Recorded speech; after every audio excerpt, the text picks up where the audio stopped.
#Justice for Zubeen Garg সদায় লিখিব, আপোনালোকে সদায় লিখিব, সদায় দাবী কৰিব, সদায় অনুৰোধ কৰিব, সদায় প্ৰাৰ্থনা কৰিব। কিন্তু আমি কোনো মানে অশান্তি বিচৰা নাই।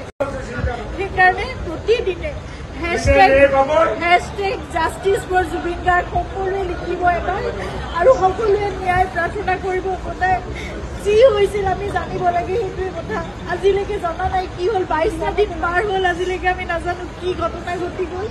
কিন্তু আপোনালোকে সকলোৱে লিখিব, আপোনালোকৰ ছ'চিয়েল মিডিয়া আছে, এখন যুদ্ধৰ আমাৰ সকলোৰে এখন হাতত প্লেটফৰ্ম আছে। সকলোৱে প্ৰাৰ্থনা কৰাৰ লগতে আপোনালোকে জাষ্টিছ বিচাৰিব লাগিব। সেইকাৰণে আমি খুব ধৈৰ্যৰে আমি অপেক্ষা কৰি আছোঁ, কিন্তু সেই ন্যায় আমি পাব লাগিব। সেইকাৰণে সেই যুঁজখনত আমি সদায় ব্ৰতী হৈ থাকিব লাগিব। আপোনালোকক প্ৰাৰ্থনা জনাইছোঁ, #জাষ্টিছ ফৰ জুবিন গাৰ্গ সদায় লিখিব, আপোনালোকে সদায় লিখিব, সদায় দাবী কৰিব, সদায় অনুৰোধ কৰিব, সদায় প্ৰাৰ্থনা কৰিব। কিন্তু আমি কোনো মানে অশান্তি বিচৰা নাই।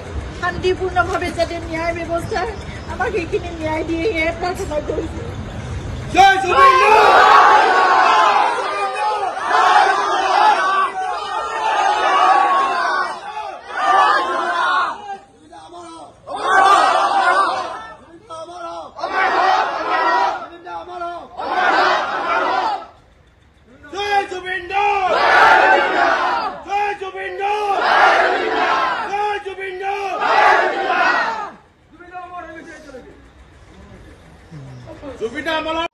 সকলোৱে #জাষ্টিছ ফৰ জুবিন গাৰ্গ বুলি লিখি দিব আৰু গৰিমা বৌৰ যাতে এই ন্যায়টো পায় তাৰ কাৰণে সকলোৱে #ফৰ জুবিন গাৰ্গ বুলি লিখিব। সকলো প্লেটফৰ্মত সকলোকে অনুৰোধ জনাইছোঁ আমাৰ এই ফৰ্মালাইভৰ তৰফৰ পৰা। ধন্যবাদ।